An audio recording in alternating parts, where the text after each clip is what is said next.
Kalau nggak punya, sekalipun nggak punya, ya mendingan ucapannya yang baik-baik. Ini udah nggak ngasih, tiba-tiba ngomonginnya yang enggak. Masih muda, masih gagah, harusnya kerja masih bisa.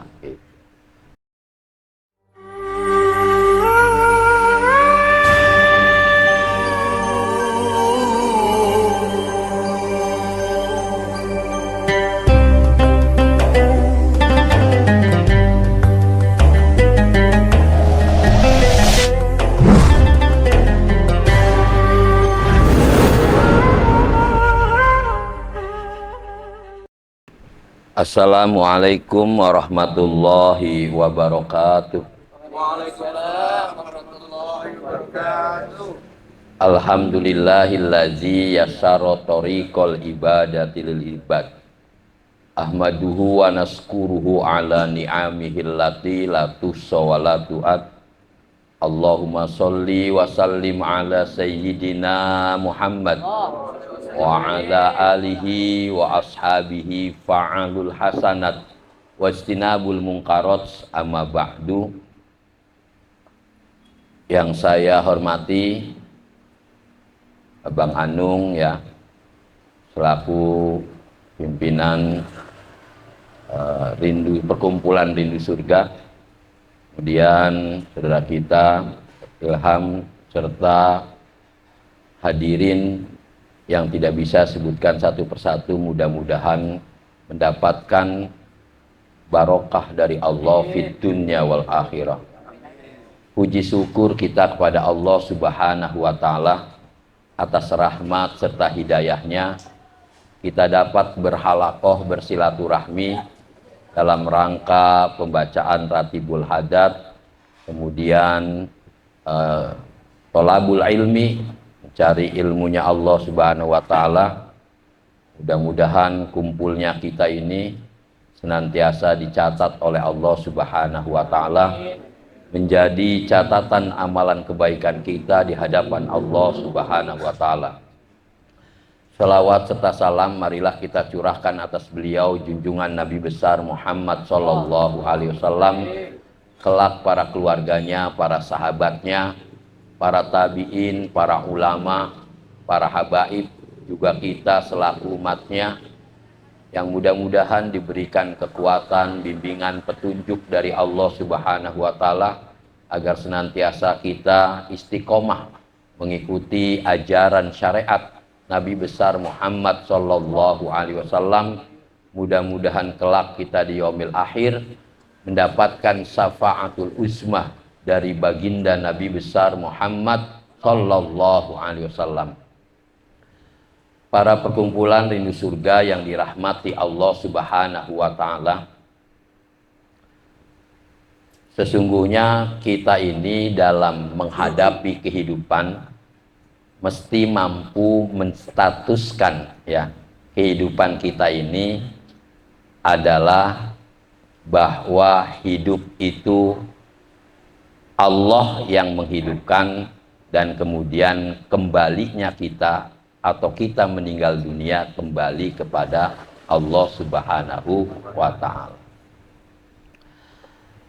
Hanya saja karena kita sering menstatuskan diri kita dalam kehidupan, bagaimana kemudian mendapatkan rezeki yang banyak, karir, popularitas, viral ya, atau kesejahteraan. Nah, sehingga lupa bahwa yang namanya kehidupan ini ada yang menghidupkan, sehingga apapun pergerakan kita akhirnya dasarnya bukan la haula wala quwata illa billahil aliyil azim. Maka Rasulullah Shallallahu alaihi wasallam ya, dalam kitabnya Minahus-Saniyah karangan Syekh Abdul Wahab A'saroni, itu ada istilah ta'riful ahwali ya, mengenal kondisi keadaan kehidupan manusia di sisi Allah Subhanahu wa Ta'ala. Kondisi kehidupan manusia yang pertama itu digambarkan oleh Rasulullah adalah khairun nas indallah anfa'uhum linnas. Kondisi keadaan manusia yang pertama, kata Rasulullah, sebaik-baiknya manusia di sisi Allah adalah orang yang bermanfaat bagi orang lain. Jikalau kita kemudian dalam hidup sudah mampu ya memberikan manfaat kepada orang lain, nah ini namanya barokah. Barokah itu ziyadatul khair, tambahnya kebaikan kita di hadapan Allah Subhanahu wa ta'ala. Maka barokah itu ya, ada barokah dari Allah, ada barokah dari orang tua, barokah dari guru-guru kita, barokah karena kita melakukan kebaikan, kebermanfaatan, kebersamaan, gotong royong, sehingga tambahnya kebaikan dari Allah, tambahnya kebaikan dari kedua orang tua kita, tambahnya kebaikan dari guru-guru kita, dan tambahnya kebaikan sebab kita ikhtiar untuk melakukan kebaikan di hadapan Allah dan di hadapan makhluknya Allah Subhanahu wa ta'ala. Maka penting barokah itu dalam kehidupan kita sehari-hari. Jangan sampai kemudian digambarkan oleh Rasulullah Shallallahu Alaihi Wasallam wa abghadu ilallah ya. Karena hidup kita tidak pernah atau mungkin jarang melakukan tambahnya kebaikan, atau Allah tidak memberikan kebaikan terhadap kita ataupun kedua orang tua kita, maka khawatirnya kata Rasul wa abghadu ilallah, Allah benci kepada kita. Nah ini khawatir. Makanya tanpa disengaja ya, kita ini melakukan perbuatan sehari-hari yang kelihatannya ya, yang kelihatannya enteng ya, kemudian ini menjadi Allah benci. Apa diantaranya ya? Diantaranya yang pertama adalah wa'akala wahdah. Di kita ini makan sendirian gitu. Maksudnya kalau di tempat lain nggak pernah nawarin yang ada di samping kita, depan kita, bahkan di samping kanan. Kita seolah-olah nih nggak berhadapan sama hamba Allah. Seolah-olah kita nggak berhadapan dengan makhluknya Allah yang Allah ciptakan. Nggak peduli itu Islam, Kristen maupun Hindu sekalipun atau tidak beragama, maka ketika kita makan di tempat warteg yang sederhana, kita sudah dapat duluan ya. Nih kalau Rasul mah nawarin, Pak, makan Pak. Atau ada ibu-ibu makan Bu. Kita mah cuek. Cueknya apa? Mungkin nggak kenal atau nggak enak ya. Padahal itu adalah salah satu adab yang digambarkan oleh Rasulullah Shallallahu Alaihi Wasallam. Dan sebab kita nawarin saja, ya, yuk Pak makan duluan atau Bu duluan, ini berkah kita. Karena tambahnya kebaikan. Kita nawarin makhluknya Allah. Tuh. Kenapa ini dibenci? Karena orang yang di depan kita tidak ditawarin, akhirnya grendeng tuh. Tuh orang kayak kelaparan banget main makan aja tanpa ngeliat depan kanan kiri. Makanya jauh kalau dibandingkan Nabi Ibrahim alaihissalam tuh kalau makan nunggu orang lewat. Nah kita cukup nawarin kalau makanan itu kita sudah dapat duluan. Nah itu Allah benci wa abghadu ilallah wa akala wahdah. Dimakan sendirian aja tuh. Dan ini pastinya dalam kehidupan sehari-hari kita ngalamin gitu ya, sederhana tapi kemudian dampaknya luar biasa. Kemudian yang kedua, yang bahayanya ya, itu kita dibenci sama Allah adalah wa mana'a ribdah. Di kita ini sering menolak ya bantuan orang lain. Misalnya ada orang ya ngasih uang atau makanan.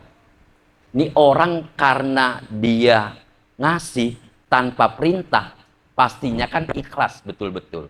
Apalagi sudah ditunjuk orang yang kita kasih. Kemudian kita tolak. Nah ini jangan.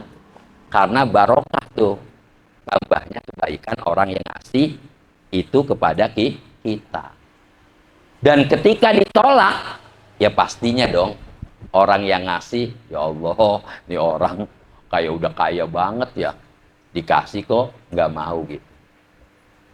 Toh kalaupun tidak suka, kita punya adab bagaimana kemudian menyenangkan hatinya dia. Kita bilang, ini saya bawa ke rumah ya. Makannya di rumah kalau misalnya makanan. Kalau uangnya nggak besar, ya mendingan kasih orang lain. Tapi diterima dulu afdolnya. Terima, baru kalau kita nggak suka dengan makanan itu, karena uangnya kecil, kita kasih orang lain. Supaya apa? Idkholus surur. Menggembirakan, menyenangkan hati orang, itu pahalanya luar biasa di hadapan Allah Subhanahu wa Ta'ala. Ini mah kita enggak. Makanannya enggak doyan tuh yang kayak gitu. Ngasih uang cuma segini. Nah, ini yang orang tersebut nolak, itu dibenci sesungguhnya oleh Allah Subhanahu wa Ta'ala. Itu yang kedua. Kemudian yang ketiga adalah wa'ahanal fakir. Ya. Merendahkan ya, mengecilkan ya orang-orang miskin atau orang-orang fakir. Kita nggak tahu di tengah jalan apakah kemudian ada orang itu betul-betul nggak punya atau kemudian orang itu betul-betul lapar, sehingga kita yang sesungguhnya dikasih petunjuk oleh Allah, maka kemudian kita justru malah menghina atau merendahkan. Nah ini bahaya. Kalau nggak punya, sekalipun nggak punya, ya mendingan ucapannya yang baik-baik. Ini udah nggak ngasih, tiba-tiba ngomonginnya yang enggak. Masih muda, masih gagah, harusnya kerja, masih bisa. Enak amat, orang saya dapat uang susah, kok kemudian main ngasih-ngasih aja. Dan itu bagian adab. Karena nggak penting gitu. Ketika orang itu datang kepada kita, kemudian meminta kepada kita, kan sesungguhnya secara hakikat sudah petunjuk Allah. Toh kalau nggak punya, ucapan yang baik, maaf ya. Ini kalau benar-benar nggak punya. Adapun orang itu nggak suka, ya nggak jadi masalah. Yang penting kita sudah melakukan kebaikan terhadap orang atau hamba Allah Subhanahu wa Ta'ala. Dan ini sederhana, tapi kemudian menjadi perbuatan yang dibenci oleh Allah Subhanahu wa Ta'ala. Jamaah rindu surga yang dimuliakan Allah Subhanahu wa Ta'ala. Kemudian yang selanjutnya adalah wayad ribul ya. Kemudian dia selalu memukul gitu ya. Memukul atau kemudian pukulannya lewat mulut misalnya. Tangan lebih bahaya, apalagi mulut gitu. Nah ini juga termasuk yang dibenci oleh Allah. Padahal kita itu secara tidak sengaja misalnya manggil ya. Manggil orang dengan julukan apalah, misalnya hitam atau dungde, gedung gede ya. Nah ini sesungguhnya sudah memukul perasaan orang yang kita panggil ya. Oh bercanda Pak Ustadz, kita udah biasa begini, ya jangan dibiasain bercanda yang jelek.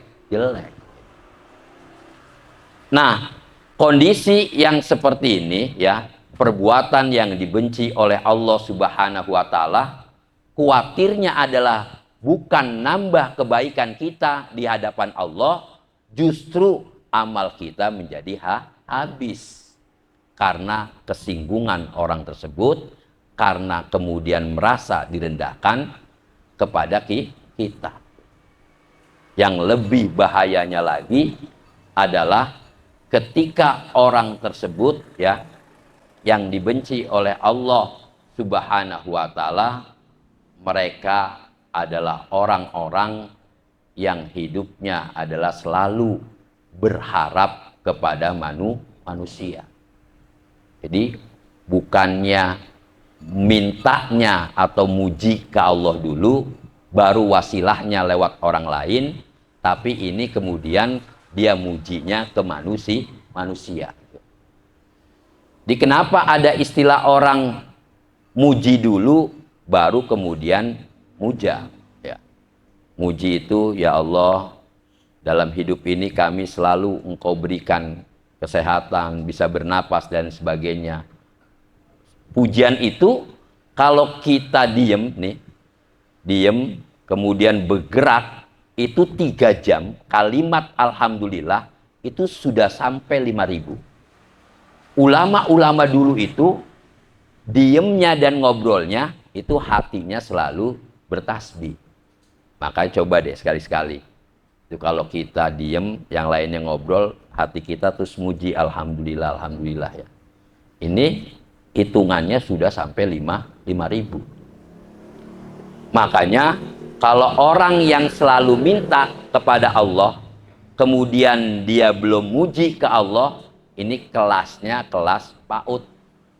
PAUD itu kan anak TK tuh mintain terus, ya kadarnya yang Allah yang dikasih itu ya sesuai dengan kadar anak PAUD. Beda dengan orang yang memuji Allah terus, tapi kemudian Allah kasih lebih daripada kadar orang itu.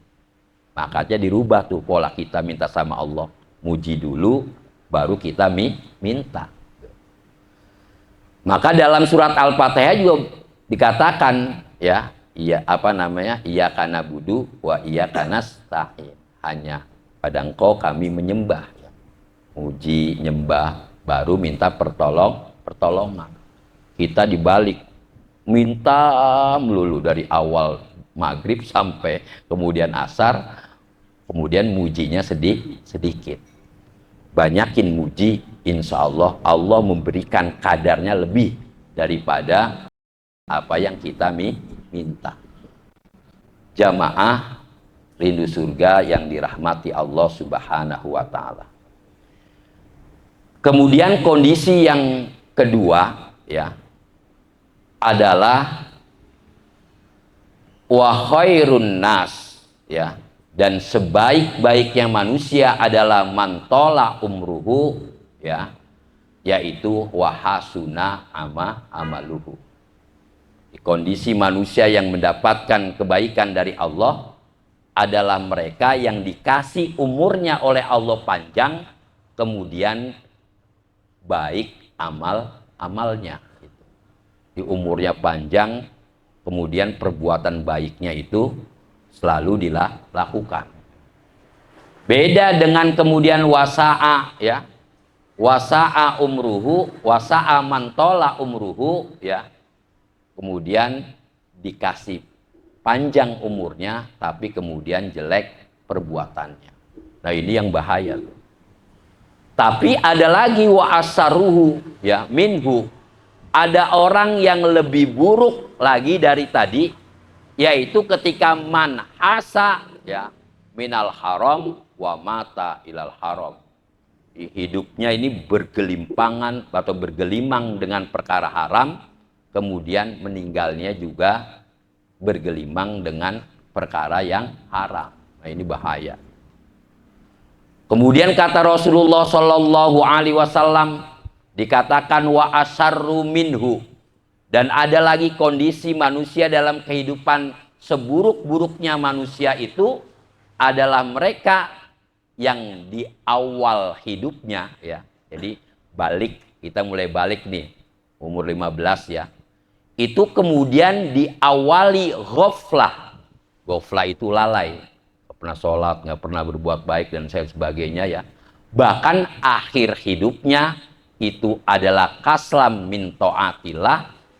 Dia kemudian malas untuk taat ibadah kepada Allah Subhanahu wa ta'ala.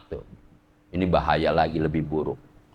Ada lagi kata Rasulullah Shallallahu Alaihi Wasallam, yang mana kemudian seburuk-buruknya manusia, dia itu bersahabat dengan kita. Ini sahabat nih. Tapi kemudian di hatinya sesungguhnya ingin menjatuhkan. Depan kita nih pura-pura sahabat, tapi kemudian ingin menjatuhkan. Nah ini orang munafik nih. Munafik mah Allah aja ditipu, Nabi Muhammad ditipu, kemudian para wali ditipu, apalagi sesama manusia. Tuh hebatnya munafik. Di Al-Quran, innal munafiqina yukhadi'unallaha wa huwa khadi'um. Orang munafik itu nipu Allah, dan Allah akan balasan tipuan orang munafik. Itu orang munafik luar biasa. Nah ini bahayanya, maka seburuk-buruknya manusia yaitu orang yang zohirnya nih sama-sama berhadapan sahabat, seolah-olah kemudian adalah baik kepada kita, tapi sesungguhnya dia akan menjatuhkan kita. Jamaah perkumpulan rindu surga yang dirahmati Allah Subhanahu wa ta'ala. Maka kemudian yang kita harus lakukan dalam hidup ini supaya barokah dari mulai bangun tidur sampai kemudian mau tidur, ini harus kita cari kebaikan di sisi Allah yang Allah berikan barokahnya kepada kita. Apa di antaranya? Di antaranya adalah wali sholih salah satu. Maka kita harus jadi orang baik. Soleh itu baik, bukan namanya soleh. Nama soleh mah satu RT juga banyak. Soleh tapi belum tentu baik.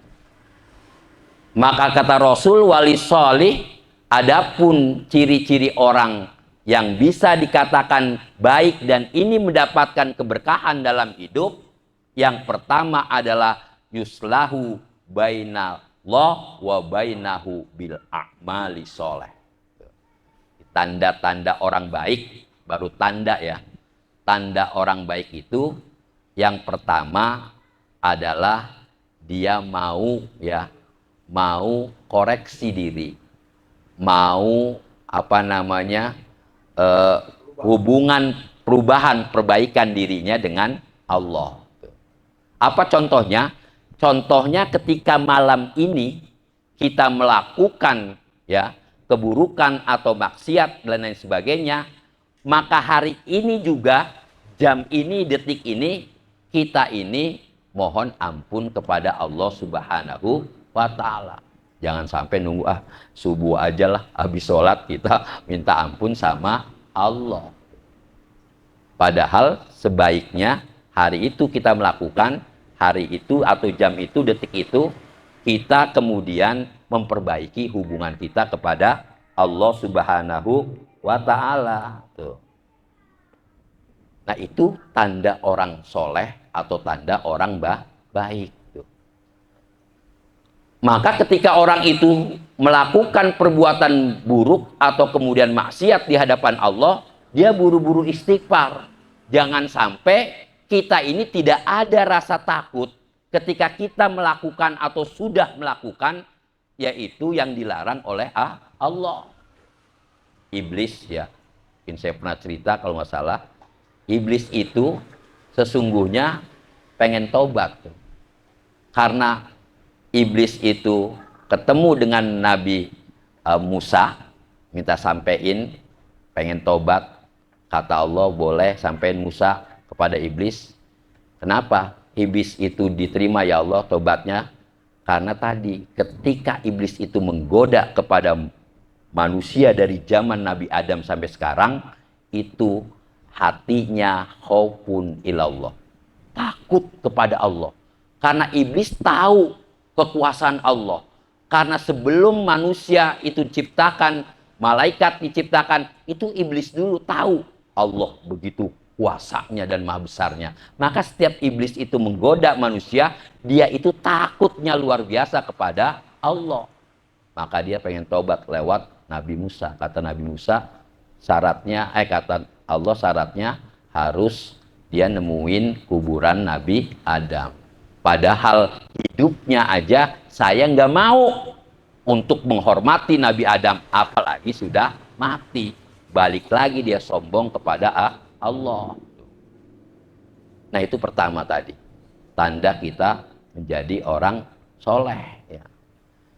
Yang kedua adalah wayas luhu dinahu bil a'mali soleh. Tanda orang soleh itu adalah dia melakukan ya apa perintah agama. Ketika kemudian dia sudah menjalankan perintah agama, maka dia harus melakukan perbuatan yang diperintahkan oleh agama. Contohnya gini, kalau sholat itu adalah tiang agama, berarti pertanyaannya pondasinya apa, gitu kan? Ini sholat ini kan tiang agama, itu pondasinya apa? Jangan sampai kemudian kita sholat, kemudian tidak ada istilah mencegah perbuatan keji dan mungkar. Karena mungkin sebabnya tadi, pondasinya kita kurang kuat. Apa pondasinya? Pondasinya adalah kebaikan di hadapan makhluknya Allah Subhanahu wa ta'ala. Maka ada orang sholatnya rajin, tapi diomongin, sholatnya rajin, tapi pelit. Ada orang sholatnya rajin, tapi sering fitnah orang. Itu sebab pondasinya tidak dibangun. Pondasi yang harus dibangun supaya tiangnya kuat adalah kebaikan. Bagaimana kita hablum minan nas, berhubungan kepada hamba Allah, makhluknya Allah, itu kita harus baik dan harus bermanfaat satu sama yang lain. Kalau udah baik, pasti sholatnya semakin baik. Kalau kemudian sudah manfaat kepada orang banyak, orang lain, maka kita pasti sholatnya semakin kuat. Bahkan kabar bocorannya, itu kalau pondasinya kuat, kebaikannya sama makhluk Allah kuat, maka sholatnya pastinya akan merasakan rasanya kehadirat Allah Subhanahu wa ta'ala. Bahkan bukan pada waktu sholat itu selesai saja, pada waktu dia ruku, pada waktu dia sujud, pada waktu takbiratul ihram, dia merasakan penghambaan dirinya kepada Allah Subhanahu wa ta'ala. Makanya ulama-ulama dulu mah waktu sujud tuh, ya Allah, dalam hati. Kalau mulut keluar kan batal. Dalam hati puji syukur, ya Allah, saya masih dikasih kesempatan sujud. Kita mah terbalik, lagi sujud, bayanginnya udah tuh yang lain-lain. Nah, ulama-ulama dulu tuh sujud gitu, bayangannya, ya Allah, saya diberi kesempatan sujud, ya Allah. Maka saya manfaatin sujud saya semaksimal mungkin untuk dapat merasakan penghambaan aku terhadap Engkau Sang Maha Kholik. Makanya harus diupayain supaya sholat kita itu terasa gitu.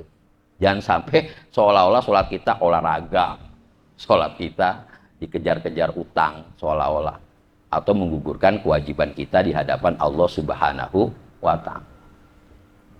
Jamaah rindu surga yang dirahmati Allah Subhanahu wa ta'ala. Itu yang kedua. Ya. Jadi orang soleh, maka kita harus ya memperbaiki agamanya kita dalam kehidupan sehari-hari dengan melakukan kebaikan-kebaikan di hadapan makhluknya Allah Subhanahu wa ta'ala. Kemudian yang ketiga, tanda orang soleh, dan ini menjadi barokah ya di sisi Allah Subhanahu wa ta'ala untuk kita, yaitu radiyal linnasi ya wayardo linafsi. Radiyan nasi wayardo linafsi.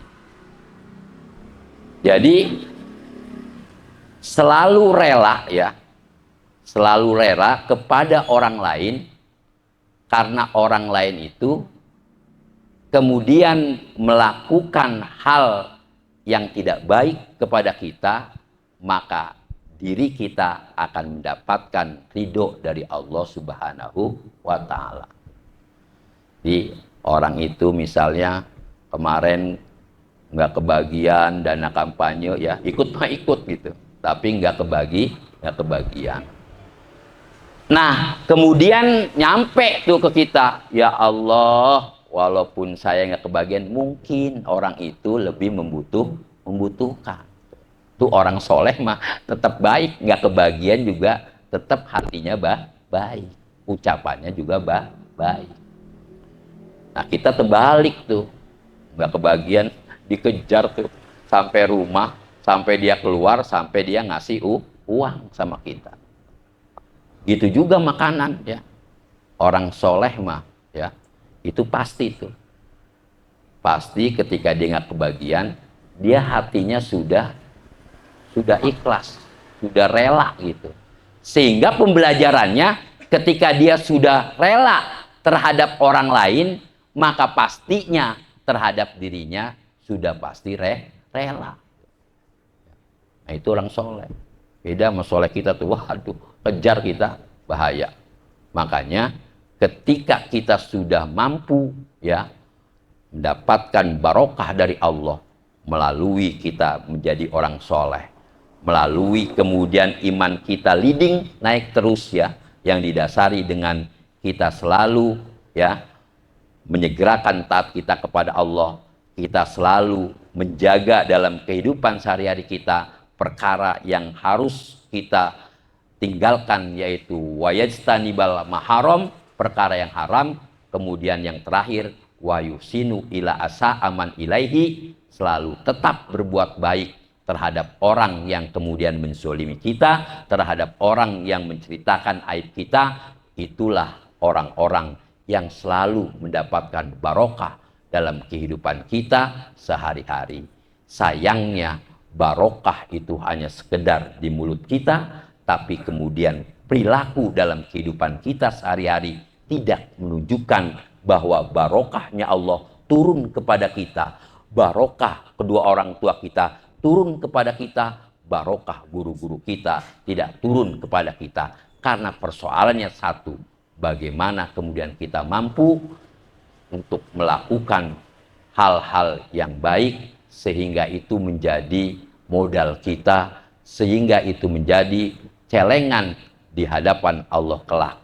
Oleh karena itu, jamaah perkumpulan rindu surga, yang terakhir kata Rasulullah Shallallahu Alaihi Wasallam, ketika kita kemudian sering melakukan kebaikan, kebermanfaatan terhadap manusia yang lainnya, itu insya Allah, jangankan ridho Allah, rahmat kasih sayang Allah akan turun kepada kita. Kenapa rahmat dan ridho tidak turun kepada kita? Di antaranya dari pagi sampai dengan menjelang tidur kita melakukan kebermanfaatan, gotong royong, itu mungkin ukurannya 10, tapi kemudian tidak melakukannya 50. Akhirnya petunjuk Allah belum datang kepada kita. Makanya dalam Al-Quran dikatakan, pamangkana yarju liqa'a rabbihi falya'mal amalan sholih. Barang siapa yang kemudian kelak besok bertemu dengan Allah, maka lakukanlah kebaikan atau amal soleh di hadapan Allah dan di hadapan makhluknya Allah. Sehingga ketika kita sudah terbiasa melakukan kebaikan, maka ini akan terarahkan. Satu, mungkin kebaikannya ketika kita baru melakukan ingin dipuji oleh orang lain. Atau kemudian yang kedua, ketika kita melakukan kebaikan seolah-olah tidak pengen dipuji orang lain, tapi kemudian dipuji oleh diri kita sendiri. Nah ini bahayanya adalah kita sama saja menyembah berhala yang ada pada dalam diri kita. Padahal yang wajib dipuji adalah Allah, yang wajib diagungkan adalah Allah. Karena ketika kita melakukan kebaikan, semua kehendak Allah dan izin serta pergerakan dari Allah Subhanahu wa taala, sehingga yang terakhir kebaikan yang harus menjadi sempurnanya kebaikan, hakikat kebaikan adalah ikhlas di hadapan Allah. Al-ikhlasu sirrun min asrori la ya'rifunal malaikatu pataktibahu wa yahlikuna syaiton patahlikahu. Orang-orang yang kebaikannya ikhlas, hanya dirinya dengan Allah yang tahu. Malaikat tidak akan mampu mencatat berapa jumlah kebaikan yang Allah akan berikan. Kemudian setan tidak akan mampu merusak amal kebaikan kita di hadapan Allah dan di hadapan makhluknya Allah Subhanahu wa ta'ala. Ini saja, mudah-mudahan ada manfaatnya, khususnya pribadi saya, umumnya jamaah perkumpulan rindu surga yang dirahmati Allah Subhanahu wa ta'ala. Sekian dari saya, wallahul muwafiq ila aqwamit thoriq. Assalamualaikum warahmatullahi wabarakatuh. Waalaikumsalam warahmatullahi wabarakatuh.